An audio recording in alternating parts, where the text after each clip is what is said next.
자, 지금 뭔가 터질 듯한 폭풍 전야간 이야기를 정치권에 종사하는 사람들이 간혹 합니다. 그래서 이 지금 탄핵 특검을 갖다가 몰아붙이다가 이재명이가 얼마 전에 협치, 민생, 영수회담 등을 말하면서 협조하는 듯 하지만, 자, 저 배경에는 이 최상병 특검의 세 번째 발의하며 그 속에 이제 김건희 문제까지 넣어놨다는 이야기가 있어요. 그래서 그런 모습들을 보면 실제로 이 한편으로 대중적으로 민주당과 이재명이 뭔가 이제 정치의 본질로 돌아와서 서로 공존하는, 상생하는 정치를 하겠다라고 방향을 돌린 것처럼 보이게 만들면서 또 다른 한편으로는 근본적으로 탄핵 특검을 남발하는 본질이 바뀌지 않았다라는 것을 의미하죠. 자, 이런 상황을 갖다가 염두에 두면 지금 이재명 입장에서 제가 올해 탄핵은 물 건너갔다. 이제 내년에까지 탄핵을 시키는 것을 목표로 설정할 거다. 그러면서 이제 10월 달에 나오는 자신의 재판 결과 등을 보고 이제 뭔가 탄핵 시동을 본격적으로 걸 것이다 라고 제가 말을 했죠. 근데 저는 이제 작년에 제가 이맘때쯤 정기국회가 9월부터 열리면 그 막바지에 뭔가 중요한 폭로를 할 거고 그는 김건희에 집중될 가능성이 크다. 그래서 그걸로 총선을 갖다가 엎으려고 노력할 것이다 라는 말을 제가 여러 차례 여러분들한테 했어요. 그러다가 11월 달에 이제 최 목사 동영상이 터져 나오면서 김건희 문제로 총선을 끝까지 밀어붙였고 엄청난 재미를 봤습니다. 자, 이재명과 조국은 어쨌든 자신의 정치적 생명이 겉으로는 결과를 감수할 것처럼 보이는지 모르지만은 저는 그럴 생각이 추호도 없다고 봐요. 그렇다면 이 둘은 24시간 윤 정권을 붕괴시키기 위해서 고민할 것이다. 그래서 윤 정권 붕괴야말로 그 이후에 이 모든 자신들과 관련된 사법적 리스크들이 윤 정권의 정치적 업무에서 비롯된 조작이었다라고 정리를 하려고 지금 혈안이 되어 있다. 저는 개인적으로 그렇게 보고 있습니다. 자, 그렇다면 이들은 뭔가 씨를 벌써 뿌려놨을 거라고 생각합니다. 그러지 않겠습니까? 입장을 바꿔서 여러분들이 지금 이재명이고 조국이다라고 생각을 하면 벌써 씨를 뿌려두고 그걸 수확할 때까지의 시간적인 갭이 있는데 씨를 뿌리지 않고 그때 상황에 따라 대처한다고 보십니까? 자, 서울의 소리와 연계된 최 목사라는 사람의 카카오톡 대화가 그 이후에 영상 녹취가 그냥 단순하게 이루어졌다고 봅니까? 아니면 빅픽처가 있고 기획자가 있어서 단계적으로 진행된 모습이라고 봅니까? 그냥 좋은 뜻으로 동양 출신 대통령 부인을 조언해주고 충고해주려고 만났다. 그런 사람이 문자를 공개하고 나아가서 영상 녹취를 하겠습니까? 처음부터 서울의 소리가 가방을 사줬어. 당신이 들고 갔어. 또 녹취할 수 있는, 영상 녹취를 할 수 있는 이 몰래카메라를 시계에 넣어서 하도록 기획이 되었다는 거죠. 그 기획은 과연 서울의 소리만 기획을 했을까요? 이게 서울의 소리 기자가 그걸 했을까요? 아니면 뭐 서울의 소리라고 유튜브에 불과한 사람이 그런 일을 했을까요?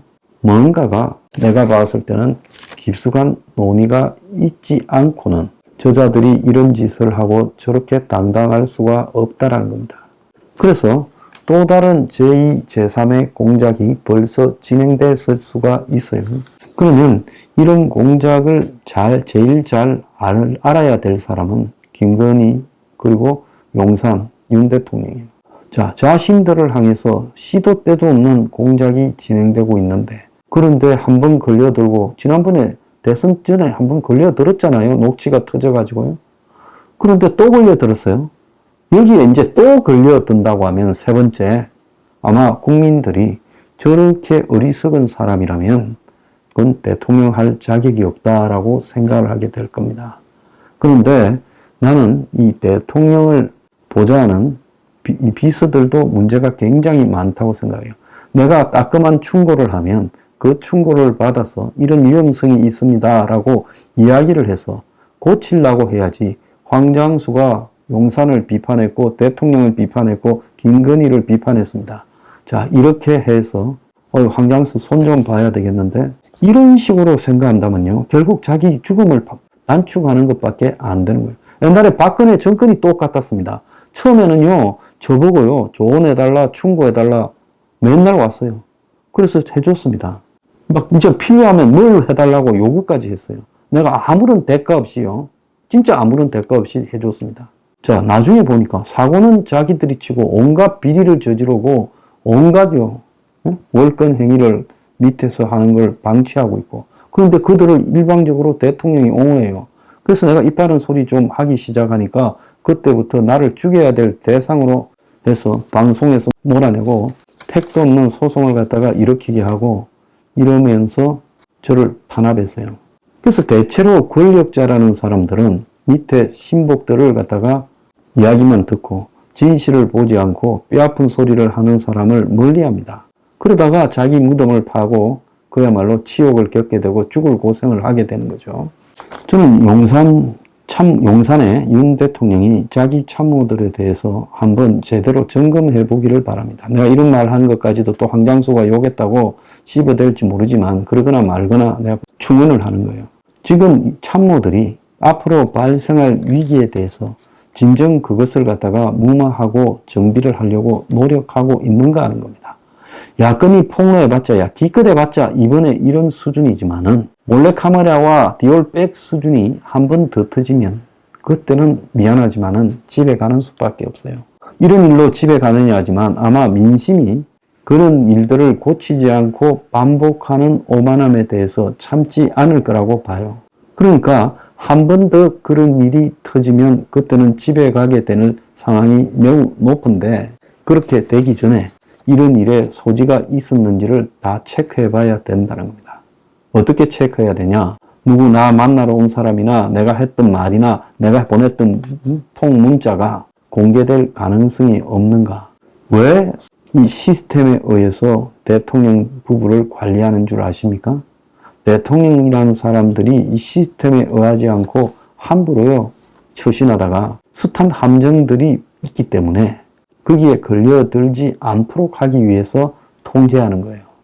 그래서 지금 딱 하는 꼬라지를 보면 이 함정을 파고 있고 또 그 함정에 의해서 제3의 폭로가 터져 나올 수가 있다는 겁니다. 지금 이 나라의 좌파 운동권의 정치 공작 수준은 상상을 초월하고 있습니다. 저도 과거에 정치 공작에, 이 좌파 정권의 정치 공작에 엄청 당할 뻔 하다가 기지로 빠져나왔어요. 그래서 이 정치 공작이라는 것은 한국 좌파만큼 능숙한 집단이 없다라는 겁니다. 집권을 앞둔 입장이라면 못할 일이 없을 거라고 저는 보고 있고요. 특히 노무현보다도 문재인이 좀 더 셌고 문재인보다 이재명이가 월등하게 셉니다. 뭐가 세요? 작업하는 게 세다는 거죠. 또 솔직히 말하면 안면 몰수하는 것도 세고 앞뒤 가리지 않고 밀어붙이는 것도 셉니다. 좋게 말해서 내가 이렇게 말하는 거예요.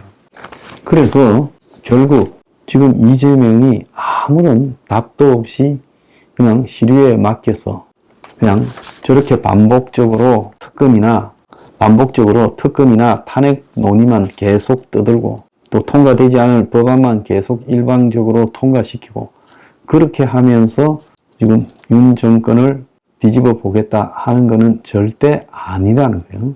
민심이 분노할 만한 그렇게 포장할 수 있는 공작을 하고 있을 거고 그 공작이 어느 순간에 터져 나오면서 준비된 작업들을 보태면서 요리를 하기 시작할 거예요. 그래서 최 목사의 지금 영상 녹취는 실패한 게 아니라 총선의 승리에 엄청 기여했습니다. 자칫 잘못하면 200석이 넘어가지고 윤 정권이 곧바로 날아갈 뻔했어요. 기적적으로 살아났어요. 자, 지금 살고 있는 것도 덤으로 사는 삶이다, 이렇게 봐야 됩니다. 그래서 또 다른 작업이 진행되고 있다. 이미 진행이 되었을 수도 있어요. 그러면 그것이 뭔가에 대해서 내부적으로 철저하게 점검하고 터졌을 때 그 효력을, 위력을 약화시킬 수 있도록 최선을 다해야 되는 거예요. 그러지 않고요. 또 맹하게 아부하는 참모들이나 데리고 있다가 터지고 난 뒤에 이리저리 수습이 안 돼서 이제 골로 가는 일이 없었으면 좋겠다는 겁니다. 내가 좀 리얼하게 이야기하는 거예요. 그래서 한간에 또 뭐가 터진다라는 이야기들이 지금 난무하고 있는데 먼저 본인들이 스스로가 제일 잘할 거 아닙니까? 한번 잘 스크린 해보라는 거예요. 그래서 이 최상의 손자병법에서의 문제는 내 약점부터 챙기고 그 다음에 상대를 공격하는 거예요. 내 약점은 아예 인정하지 않고 그야말로 상대방에 대한 공격만을 생각하거나 듣기 싫은 소리를 그냥 막는 데만 열중하면 어느 순간에 내 약점이 스스로 나를 죽이게 되어 있습니다. 잘 판단해 보기 바랍니다.